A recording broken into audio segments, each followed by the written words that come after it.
bonjour à tous. Aujourd'hui, c'est la fête des pères et du coup, j'avais envie de faire une vidéo sur cette thématique et parler de l'aspect émotionnel de ces hommes qui sont des pères. Voilà, donc c'est une façon aussi de parler des fleurs, évidemment, comme vous le savez, moi ce que j'aime c'est parler des émotions. Les fleurs de bac, c'est un vecteur et c'est un moyen aussi de parler de nous découvrir, de découvrir nos qualités, nos défauts, tout ce qui pourrait être transformable en tout cas en nous, si nous en avons le souhait. Évidemment, les fleurs de bac, c'est pas une obligation.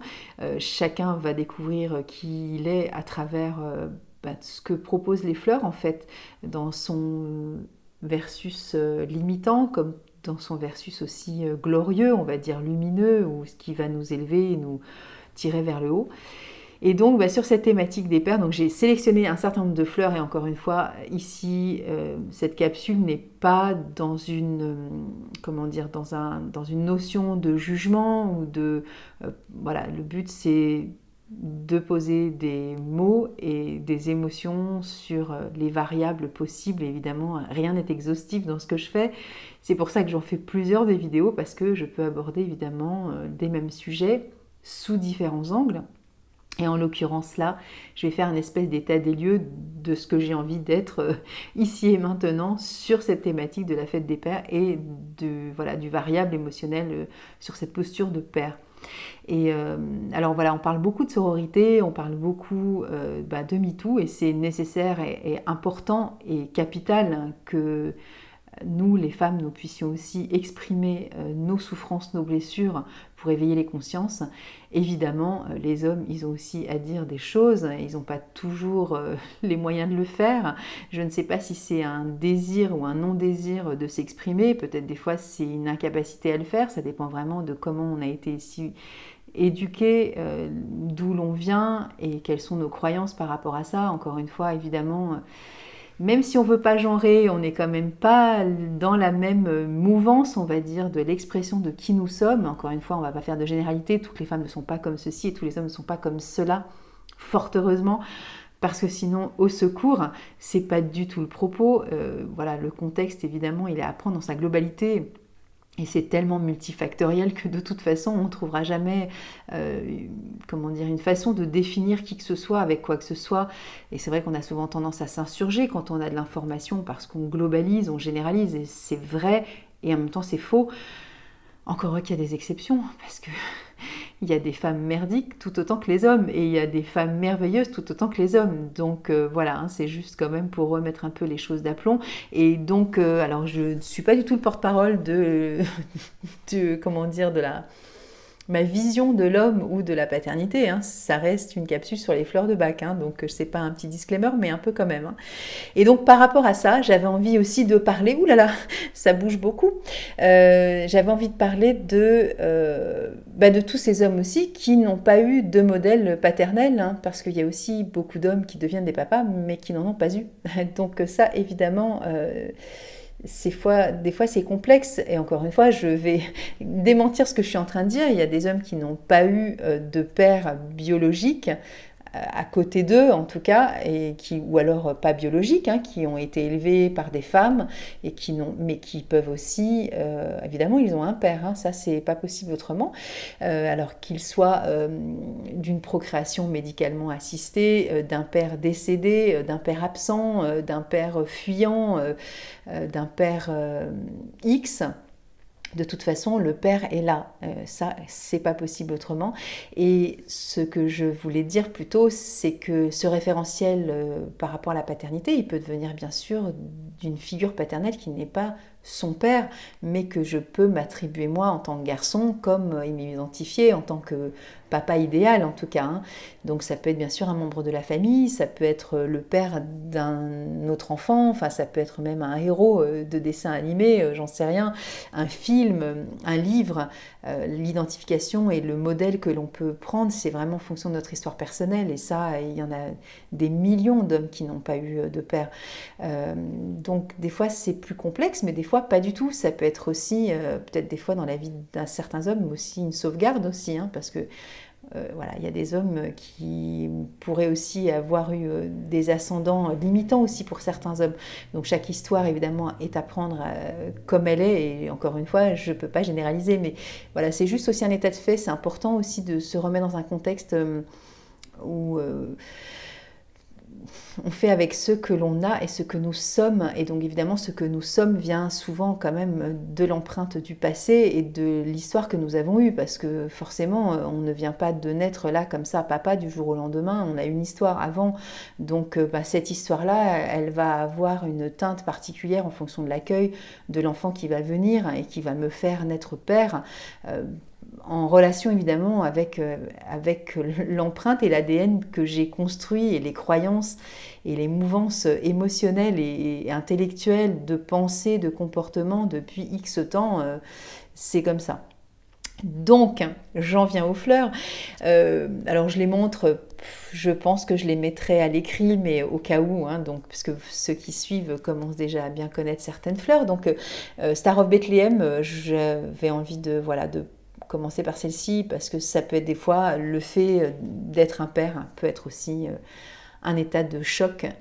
Ça peut révéler aussi chez certains hommes cet état de de sidération, de tristesse aussi, qui va révéler chez elle cette grosse tristesse, on va dire, et ce gros choc qui est lié probablement avec son histoire, et donc qui peut être aussi répercuté beaucoup de chagrin, beaucoup de souffrance, et qui peuvent aussi se révéler. Donc Star of Bethlehem, elle a la particularité et la spécificité aussi d'aller penser les blessures, tout ce qui est lié avec tout ce que on n'accepte pas. Bach parle de ces personnes qui n'acceptent pas non plus la consolation. Donc si elle a vocation d'être père, ça peut raviver chez soi une perte, une douleur, une tristesse, un chagrin. Ça peut aussi, alors je parlais de sidération, c'est peut-être un peu fort, mais ça peut aussi monopoliser, on va dire, cette partie de soi en tant que père, en lien avec sa propre paternité. Alors il y a aussi des hommes qui deviennent pères et qui vivent dans la peur de l'accueil de cet enfant, dans la peur de l'avenir, dans la peur de devenir lui-même père, pour mille et une raisons qui lui appartiennent bien sûr. Donc ça c'est Mimulus, et ce sont des peurs donc identifiées, et c'est vrai que lorsqu'on devient papa, tout autant que maman, il peut y avoir un certain nombre de peurs qui peut aussi survenir. Donc voilà, une proposition. Pour certains autres, c'est pas de la peur, c'est carrément, alors je parlais de sidération, ça peut être aussi la sidération de la terreur, qui va carrément bloquer la personne au point de peut-être être tellement choqué de cette peur, d'apprendre sa paternité, qui peut aussi se mettre peut-être à fuir aussi la situation par terreur. Donc ça pourrait être, pourquoi pas, une possibilité aussi de comprendre l'émotionnel aussi de cet homme qui devient père et qui devient terrorisé à l'idée de... Alors bon, c'est un exemple. La terreur, elle n'est pas que liée forcément au fait d'être père, mais voilà, ça pourrait être une possibilité. Il y a aussi des hommes qui pourraient aussi... alors, je reviens sur Mimulus parce que ça me fait penser à des choses que j'ai peut-être pas forcément évoquées. Il y a aussi des hommes qui sont papas, par exemple, et qui peuvent aussi être dans la peur de ne pas redevenir papa. Parce que la compagne, la femme, la personne avec qui il se trouve n'est pas dans le désir d'une nouvelle naissance, d'un nouvel accueil, etc. Et Mimulus, ça peut être aussi une crainte pour certains hommes de ne pas pouvoir accéder à une seconde, une troisième ou une quatrième paternité, ou une première paternité, parce qu'on peut aussi être accompagné avec son chéri ou sa chérie qui n'a pas le désir lui-même ou elle-même d'être parent. Donc ça peut être aussi une crainte de l'avenir de moi en tant qu'homme, je ne pourrais pas être papa, par exemple. Et c'est pour ça que je rebondis sur celle-ci.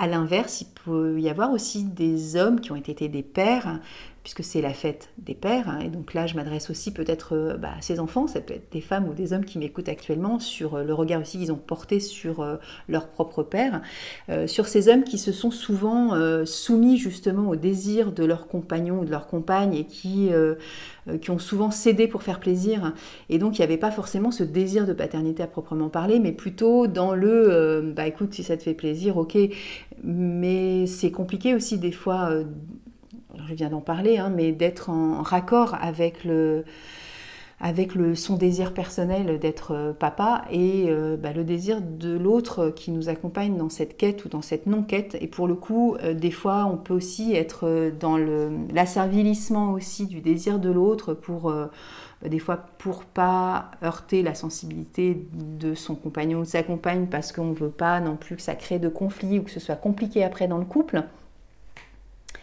Mais du coup, ça crée après aussi une forme de... Là, on parle de faiblesse de volonté, mais c'est compliqué aussi des fois d'affirmer sa volonté, parce que évidemment, derrière, il y a des peurs. Peut-être que justement, si je dis non pour cet enfant, ou ce deuxième ou troisième ou premier enfant, peut-être que l'autre va me quitter, donc je peux aussi avoir peur.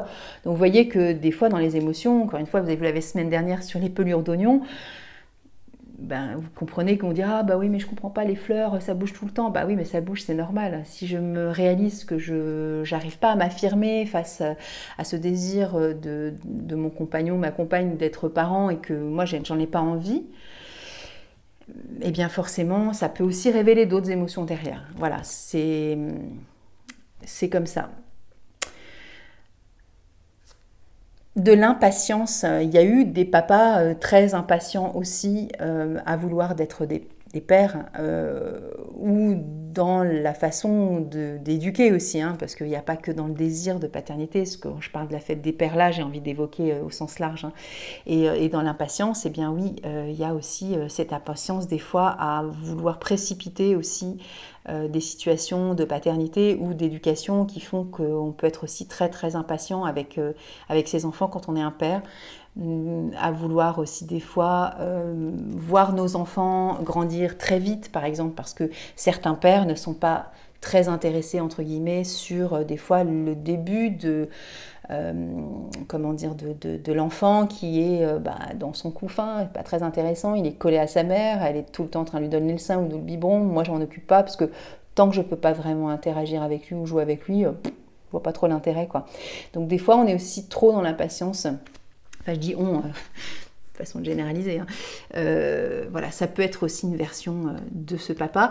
Il peut y avoir aussi de la nostalgie aussi justement à ne plus être en contact avec ses enfants.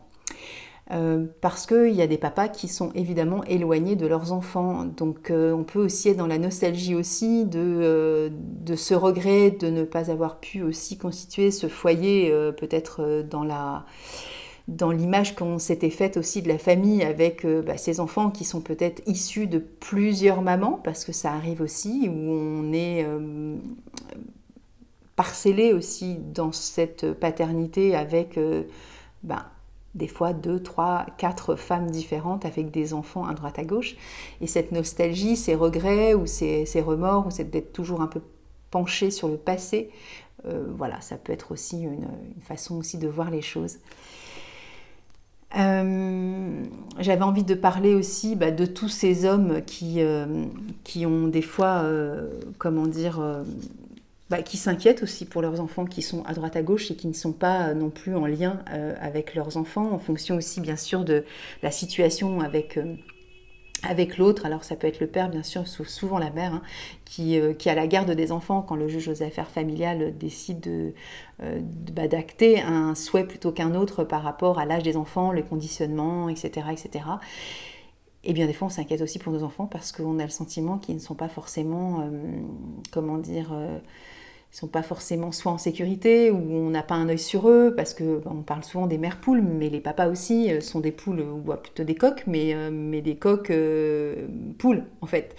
Voilà, il y a aussi beaucoup d'hommes qui s'inquiètent énormément pour leurs enfants, Donc ça, c'est aussi une façon de se rassurer à distance quand on n'est pas proche de voilà, de l'éducation, des choix aussi de l'autre parent sur 1001 domaines. Hein. Ça peut être alimentaire, ça peut être sur la scolarité, ça peut être aussi l'inquiétude parce que l'autre s'est remis en couple et comment mon enfant va s'en sortir aussi à travers la relation qu'il va entretenir avec son beau-père ou sa belle-mère, etc. Alors justement, ça peut tourner carrément à la grande torture mentale, à la grande souffrance et au sentiment de des fois être extrêmement éloigné, puisque le parent qui a la garde des enfants peut aussi carrément déménager très très loin. Alors des fois déménager quand c'est quelques mètres, quelques rues, c'est ok. Des fois, ce sont des milliers de kilomètres et des fois, c'est des centaines de milliers, entre guillemets, parce que c'est très très loin, où il faut vraiment prendre l'avion. Enfin, c'est très très complexe aussi. Et donc, ça peut devenir aussi une grande torture. Après, voilà, je ne veux pas te donner toutes les situations parce que ça n'arrivera pas, je ne pourrai pas, mais voilà, pensez aussi à tous ces hommes qui peuvent aussi souffrir terriblement d'être éloignés de leurs enfants et pour lesquels ça peut devenir aussi quelque chose d'insurmontable dans lequel ils s'engouffrent et ça peut être une grande angoisse, une grande souffrance, une grande incapacité aussi à faire face aux événements. Ça peut être aussi des procédures de divorce, des procédures de séparation, enfin vous voyez c'est très très large, mais bon, les couples séparés se reconnaîtront, avec enfants bien entendu. Alors il y a aussi cette version aussi de la culpabilité de ne pas être présent. Alors c'est pas forcément aussi dans les couples séparés parce que, enfin, en tout cas dans sa parentalité séparée, éloignée de ses enfants, parce que des fois ça peut être aussi des hommes qui travaillent énormément et qui sont rarement disponibles pour leurs enfants parce que peut-être que leur priorité c'est c'est de mettre l'accent sur leur travail, sur leur emploi, sur leur fonction, sur ce qu'ils sont en train d'échafauder, établir. Et donc la culpabilité, ça peut être aussi ne pas être à l'heure au match de foot de son fils ou de sa fille, peu importe. De ne pas être présent ou de ne pas être un bon père, entre guillemets, ou justement par l'éloignement aussi, quand des fois on a quitté le foyer pour une autre aventure familiale et qu'on s'occupe très bien des enfants de cette nouvelle compagne, mais pas des nôtres, par exemple, ça peut aussi engendrer une forme de culpabilité. Il y a beaucoup d'hommes aussi qui ne culpabilisent pas. Hein. Encore une fois, je ne fais pas de généralité, mais ça peut aussi, en tout cas, des fois on a des perceptions des pères d'une certaine façon, parce que encore une fois, on va lire la façon qui nous arrange le plus sur l'autre qui est parti, ou l'autre que l'on a chassé, ou qu'il vit ceci ou qu'il vit cela, mais tant qu'on n'est pas en contact avec l'autre et qu'on n'écoute pas vraiment la réalité de ce qu'est la personne, on peut aussi des fois avoir des feedbacks, des retours par les enfants qui n'ont rien à voir avec ce que vit la personne profondément en fait.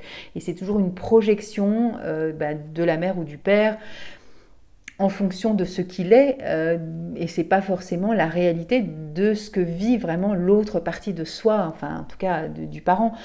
Donc vous voyez, c'est toujours pareil, c'est une perception aussi de qui nous sommes à l'instant T, et qui vont des fois,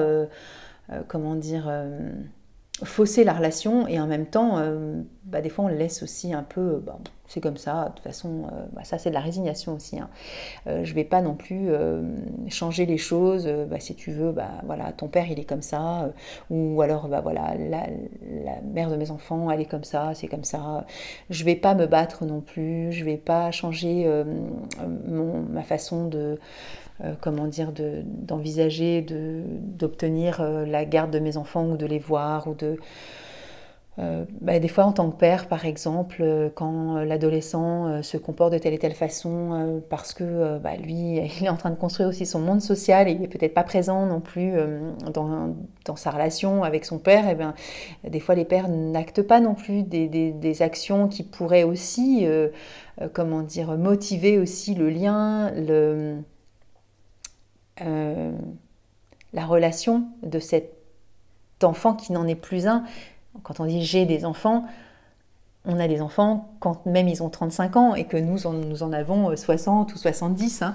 Et alors ces enfants ne sont plus des enfants, ce sont des ados. Et justement, le père peut peut-être aussi se résigner au fait que l'enfant, qu'est-ce que tu veux, il m'appelle pas, c'est comme ça, il préfère voir ses copains. Oui, mais tu peux aussi changer en tant que père et dire, écoute, voilà ce que je te propose, j'ai envie d'aller au resto avec toi. Ne pas se laisser glisser non plus dans un truc rien à foutre en fait. Ben non, après l'ado il va grandir aussi, il va vivre sa vie, du coup il va dire ouais mon père machin il a jamais été là, il s'est jamais vraiment intéressé à ce que... Oui mais bon du coup c'est une question aussi d'interprétation et, et ça peut être aussi dans les deux sens. Hein.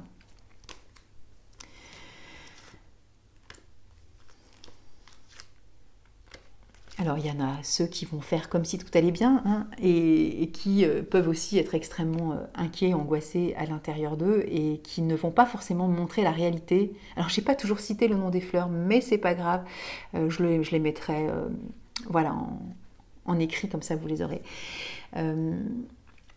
Agrimony, elle parle de cette angoisse, cette torture à l'intérieur. C'est des choses vraiment qu'on ne veut pas voir, enfin, plutôt camoufler et pas être en contact non plus de cette, de, voilà, de cette, de ce qui nous empêche aussi des fois de voir nos enfants où on est en couple, tout va bien. Enfin, je veux dire, la famille est constituée, mais on est face aussi des fois à des incapacités aussi à exprimer notre capacité à être père, par exemple, et dans tout ce qui peut aussi nous torturer à l'intérieur, mais on fait comme si tout allait bien aussi dans la famille, alors que ces relations, on aimerait pouvoir, par exemple, être plus en contact avec un de nos enfants, ou s'il y a de la maltraitance aussi au sein du foyer, on fait comme si tout allait bien, on ne veut pas parler des conflits, on les élude, on est peut-être gêné de voir nos enfants aussi grandir et se comporter de telle et telle façon, mais on va tout le temps être dans le déni aussi de ce qui est à acter pour pouvoir justement le dépasser.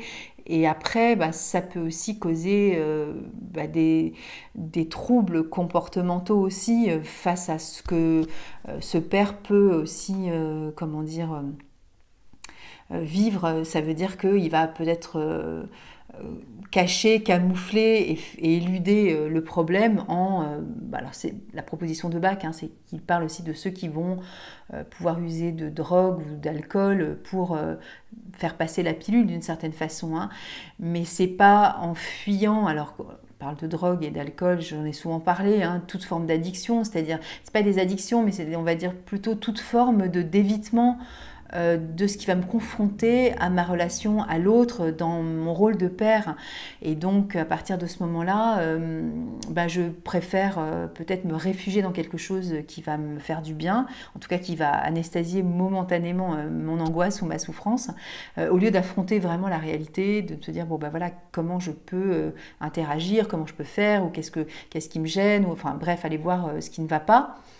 Mais ce qui ne va pas, encore une fois, je ne peux pas tout énumérer parce que chacun y trouvera sa façon de comprendre aussi comment on est des fois dans l'évitement, dans le déni, dans la minimisation, dans l'humour permanent sur certaines situations qui ne sont pas, entre guillemets, des fois à prendre à la légère parce que justement l'enfance, il y a des problèmes. Alors ça peut être des problèmes d'ordre du handicap de l'enfant. Je suis un parent avec un enfant handicapé, ou je suis parent d'un enfant qui a des relations complexes, par exemple à sa scolarité, qui s'est fait peut-être virer 2-3 fois de plusieurs écoles, plusieurs collèges.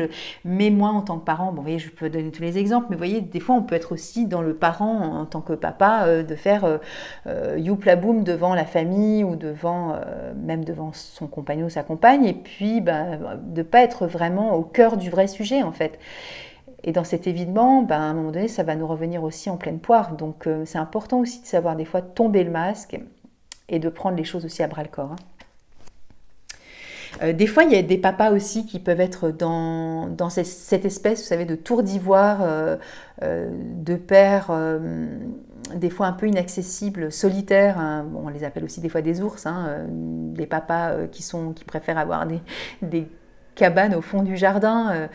Vous savez, des enfants qui vont dire « Oui, mais moi, mon père, il s'enfermait dans le bureau, il écrivait, ou il faisait sa compta, etc. Et je n'osais pas venir le voir parce qu'il préférait être seul, ou il n'était pas très accessible, ou il m'impressionnait beaucoup. Voilà. Donc ça peut être aussi une forme de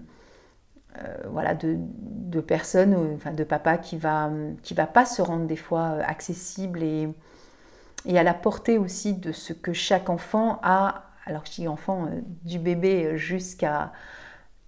jusqu'au départ, peut-être on peut dire même 18 ans, hein, et puis après, même s'il est encore là à 19 ou à 22, c'est quand même son enfant.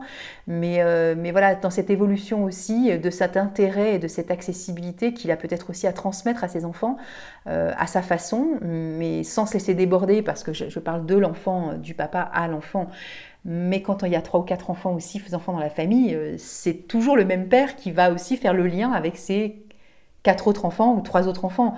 Donc, mais c'est un papa différent, des fois en fonction aussi de chacun des enfants qu'il aura, même si c'est de la même maman. Hein. Donc, vous voyez que on peut se rendre accessible pour un enfant, mais pas pour un autre, où on a différentes relations des fois. Donc, ça peut être aussi une façon de se rendre accessible et d'être plus ouvert aussi, plus humble, moins impressionnant, on va dire, hein, des fois pour les enfants. Alors bien sûr, il y a des papas qui peuvent être aussi, mais tout ce qui est valable, c'est la fête des pères, c'est pour ça que j'ai pris l'occasion, mais ça peut être des mamans, mais là en l'occurrence on parle des pères. Des papas très très jugeants par exemple, hein, très très critiques, très très condamnants sur la façon d'éduquer, avec beaucoup de prérequis dans son cerveau qui va faire qu'il est toujours en train de critiquer ses enfants. Voilà, donc ça peut être aussi compliqué aussi pour lui, mais bon, pour lui, il a le sentiment de vouloir critiquer pour faire élever ses enfants, mais dans cette élévation, évidemment, on est plutôt dans une forme de tolérance avec Beach, hein, c'est-à-dire que on apprend aussi à comprendre que chacun est différent et c'est pas parce que c'est mon enfant et que ça vient de mes cellules que ça va engendrer un petit moi.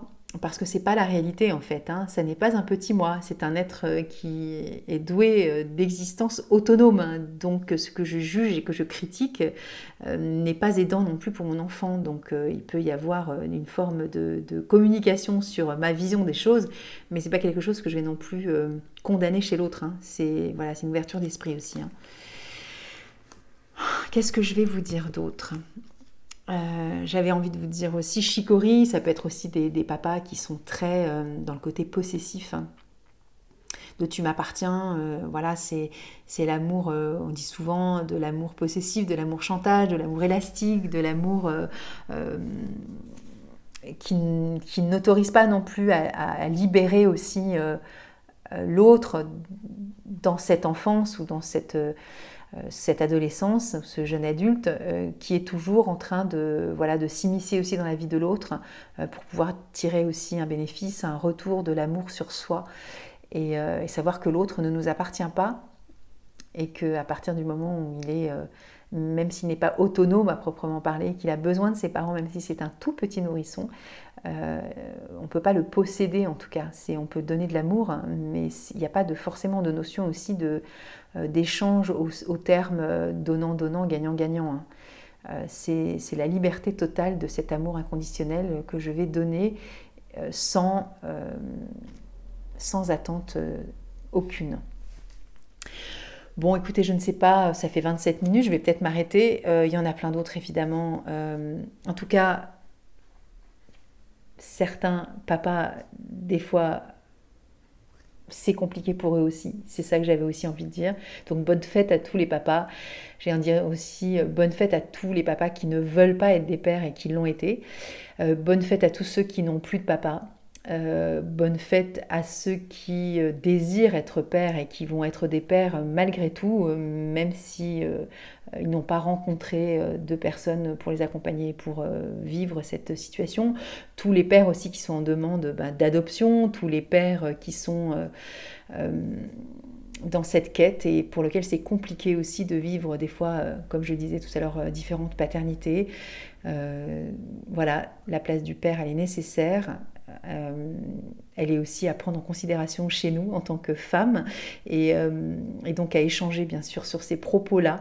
Je vous laisse faire des commentaires si vous en avez envie et puis à bientôt, donc à dimanche prochain. Et alors je ne le dis pas souvent parce que je ne sais pas encore le faire, il faudrait que j'intègre des choses dans la vidéo, mais bon, c'est pas encore le cas, mais c'est pas grave. Abonnez-vous évidemment à cette chaîne en cliquant sur la petite cloche. Si ça vous dit, comme ça vous êtes informé quand ça sort. Et puis vous savez que j'alterne une vidéo que je fais pour tous les dimanches et puis les lives que je fais sur Instagram. Donc voilà, c'est mis en playlist après. partagez autour de vous évidemment, et puis dites si ça vous plaît, si vous avez des sujets aussi que vous aimeriez que j'aborde, parce que je trouve ça chouette aussi de pouvoir échanger, parce que je le fais sur Instagram. Alors sur YouTube c'est peut-être un peu plus compliqué, peut-être qu'un jour je ferai des lives aussi sur YouTube, j'en sais rien. Alors si vous avez envie que j'aborde des sujets, c'est le moment, écrivez-le. Et puis toujours dans la bienveillance évidemment, puisque c'est un espace qui pour moi est un espace aussi de bienveillance, de partage, évidemment d'amour de nos émotions, des fleurs et du respect de soi-même et forcément des autres. Voilà, bonne journée, à dimanche prochain.